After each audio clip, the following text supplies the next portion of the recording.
No, it's fine.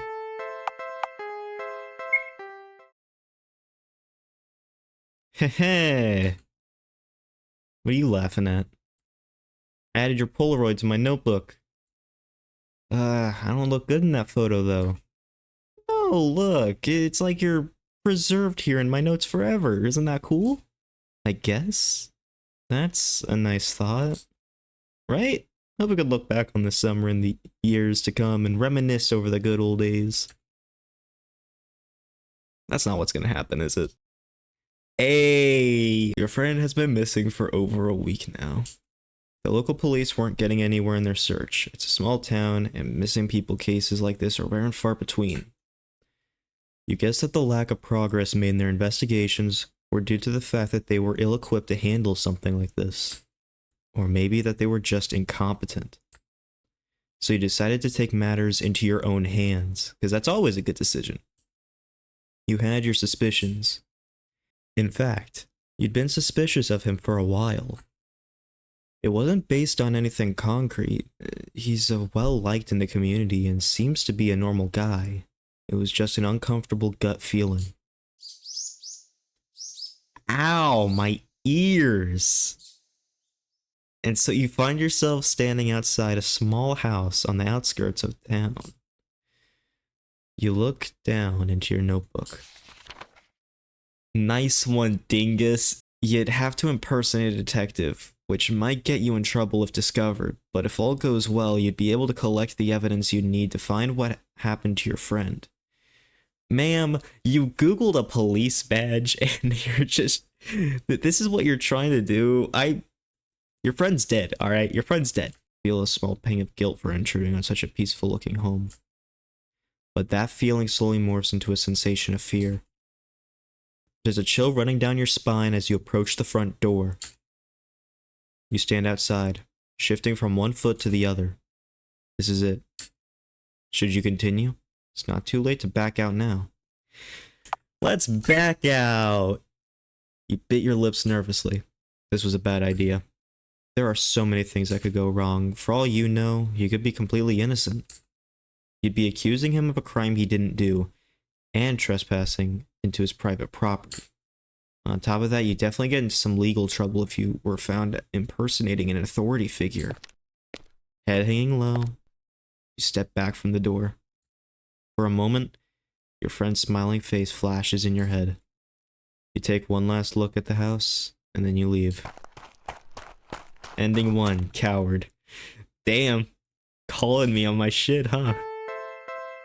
Alright, let's try that again. You quickly smoothed out the creases in your dress, making yourself look presentable.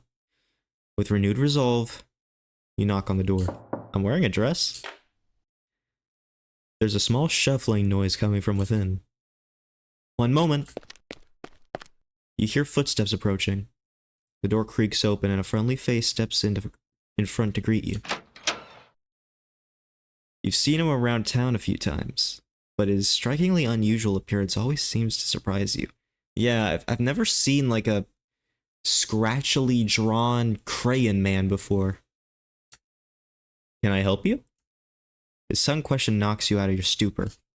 Oh, yes. You pull out a fake badge with a fake identity from your pocket.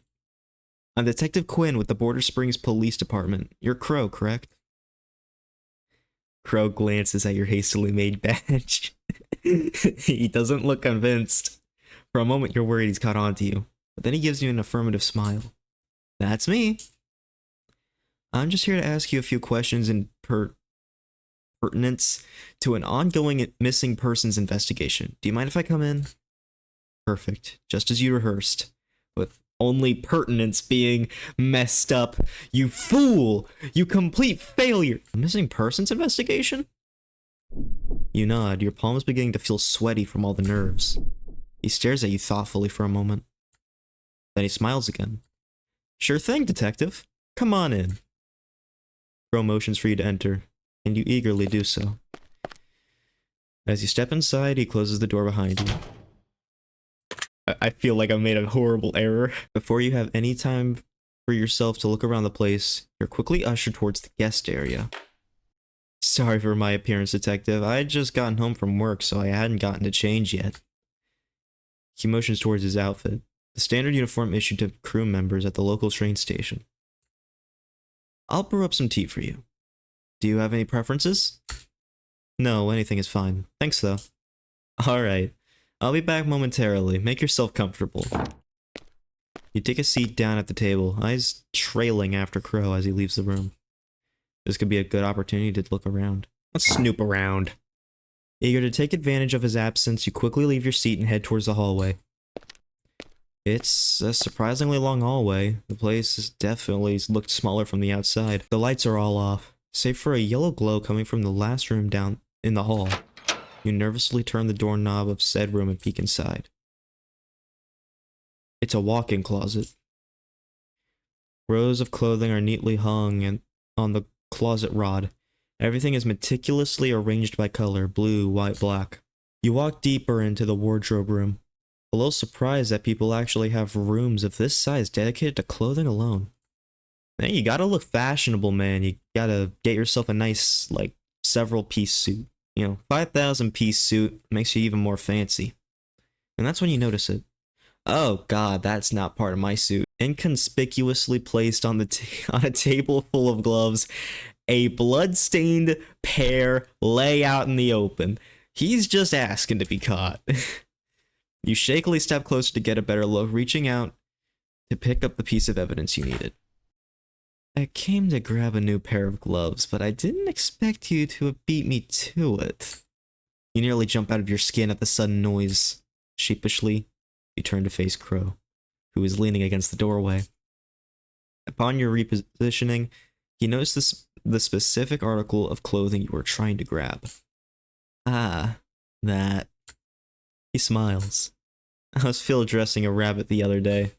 And don't worry, I've got a license. It was understandable. Many residents of Border Springs participated in the hunting of wild game during the season, but despite that, you still felt chills going down your spine. Now, I am a little uncomfortable with a young lady such as yourself going through my clothes.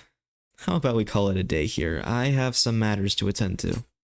You nod meekly, embarrassed that he caught you at such a bad time, and you are swiftly escorted out of his home. Ending too empty-handed. You know, that seems like a failure on your part, alright? Oh god, am I gonna have to go through this entire thing again? Please, is there like a skip button? Please, is there a roll feature? Oh god, can I save? Is there a save? Here, let's wait. Let's wait for the guy, alright? You decide to play it safe and wait for a while reviewing old notes. You pull out your notebook and pen from inside your pockets and flip through the pages. Ah, there he was. Can't find Mwe on him. I'm sorry, main character, your handwriting is shit. Crow. Also, why does he look like more properly drawn in that than in real life? He looks like he's made from crayon in real life, but in here he just looks normal. I don't know. You couldn't find much information on him. You weren't even able to find his last name. He has virtually no social media presence, nor any close friends who do. He seems to be the easygoing type, but keeps himself most of the... Wait, oh my god. He seems to be the easygoing type, but keeps to himself most of the time. You rub at your eyes in frustration. You spent the last week tailing him in secret, but that was the extent of what you found. He lived such a painfully normal and boring life that you almost felt bad for the guy. Damn, chill out.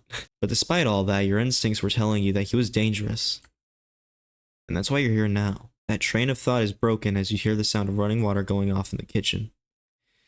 Alright, we're checking the house, baby. You quietly leave your seat, scurrying over to a dark hallway. The lights are all off, so you had quite a bit of trouble navigating from room to room. One by one down the hall, you peeked into each room. A restroom, a storage room, a bedroom, and finally, a closet. You sigh, rubbing tiredly at your eyes.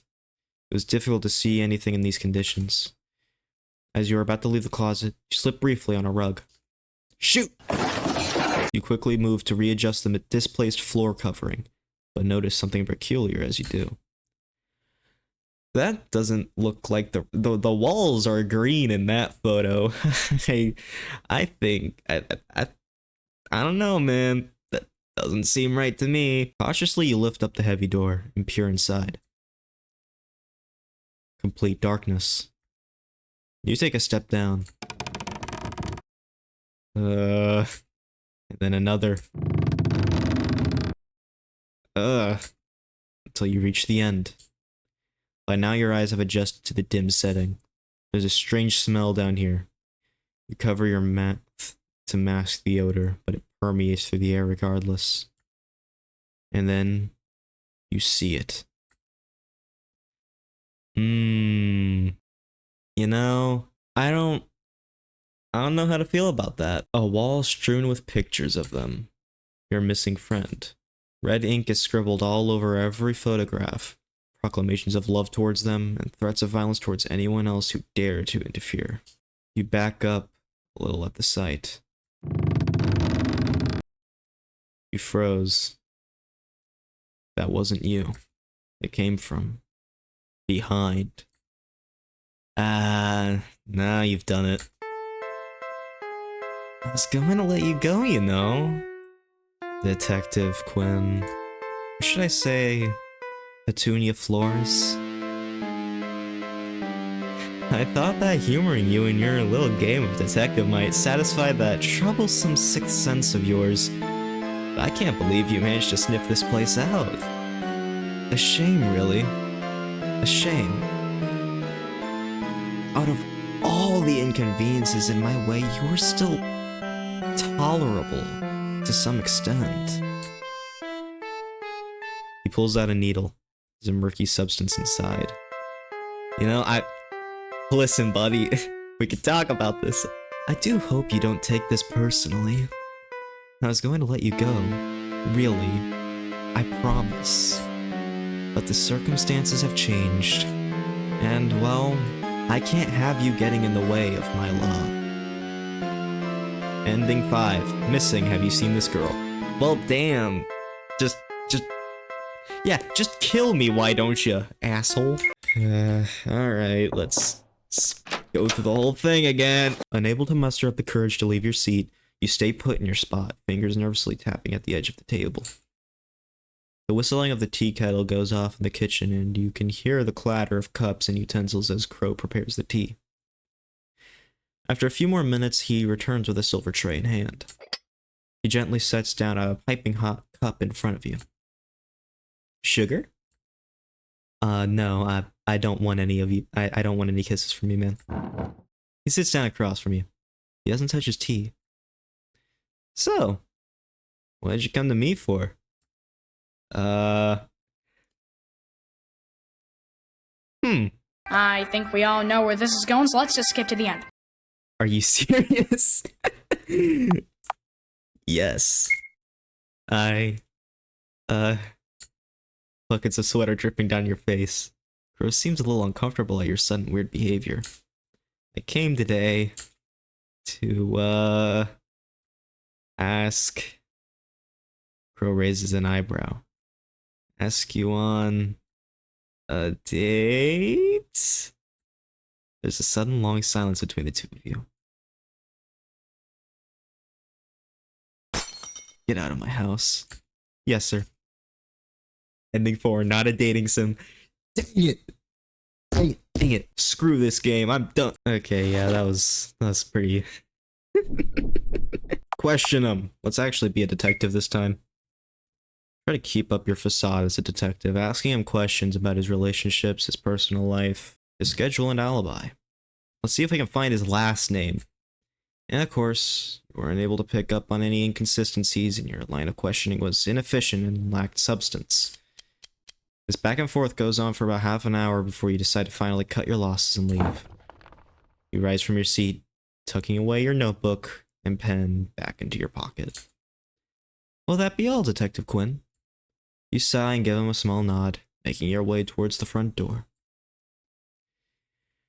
Crow trails behind you, seeing you out. There's a feeling of defeat from not having gotten anything worthwhile out of this whole encounter, but you thank him for his time anyway. Glad to have been of help, Detective. You give a half-hearted nod as you walk across his front lawn. If you ever need any more assistance with that investigation of yours, do feel free to come by for tea again sometime, Petunia Floors. You stumble mid-step. You never told him your real name. You turn back to face him, but he was already gone. Ending 3, playing detective. Alright, that was Missing. That was a pretty cool game. I'm a big fan of the crow guy there. He's cool. the scenes where he like gets the swirly eyes, that like goes from 0 to 100. Like he's immediately like 1,000 times more intimidating. I don't know what it is. There are way more games from this person that I really want to play, so I might get to those sometime in the future. In the meantime, that was Missing.